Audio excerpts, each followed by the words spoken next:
আজকে আমরা কথা বলবো হাজী আব্দুল সত্তার উচ্চ বিদ্যালয়ের যে সকল শিক্ষার্থী আজকের এই টুর্নামেন্টে অংশগ্রহণ করেছে তাদের সাথে কথা বলবো, তাদের টিম নিয়ে কথা বলবো। একটু যদি কথা বলি, আপনার নাম কি? আমার নাম ইমন হোসেন।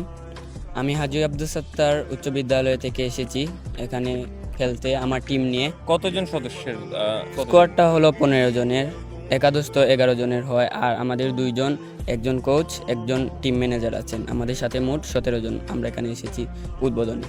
আচ্ছা, এই যে টুর্নামেন্টে অংশগ্রহণ করতে পেরেছি, স্কুল কেমন লাগছে? আমি সর্বপ্রথম এই জিএনসি যে এই উদ্যোগটা নিয়েছে ওনাদের অসংখ্য আমার মন থেকে ধন্যবাদ জানাবো, আর বিসিবিকেও আমার মন থেকে ধন্যবাদ জানাবো, কারণ তারা যে আমাদের এখানে আসার সুযোগ করে দিয়েছেন, এটা আমাদের অনেক গর্বের বিষয় যে আমরা এখানে অংশগ্রহণ করতে পেরেছি। ইনশাল্লাহ আমরা চেষ্টা করব ফাইনালে উঠার, কারণ সব টিমেরই স্বপ্ন হলো আমরা ফাইনাল নেব। এটা তো এখন বলা যাবে না, খেলতে নামার পর আমরা বলতে পারবো। চ্যাম্পিয়ন হওয়ার ব্যাপারে কতটুকু কনফিডেন্ট? হ্যাঁ, আছে, পুরোপুরি কনফিডেন্ট, কারণ আমাদের টিমকে যে আমাদের ম্যানেজার এবং কোচ গড়ে তুলছেন, মনে হয় না আমরা হারবো। ইনশাল্লাহ আমরা ফাইনাল বিজয়ী হব।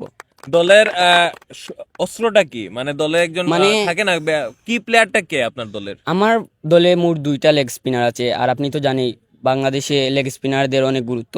আমার টিমে একজন শক্তিশালী লেগ স্পিনার আছে যার নাম মারুফ। ওর লেগ স্পিনার কি, ও এমন প্রতিভা, মানে অনেক ভালো প্রতিভা, যার লেগ স্পিন আমরাও খেলতে পারি না, কোচদেরও একটু হয়রান করে দেওয়ার লেগ স্পিনটা ইনসুইং খায়।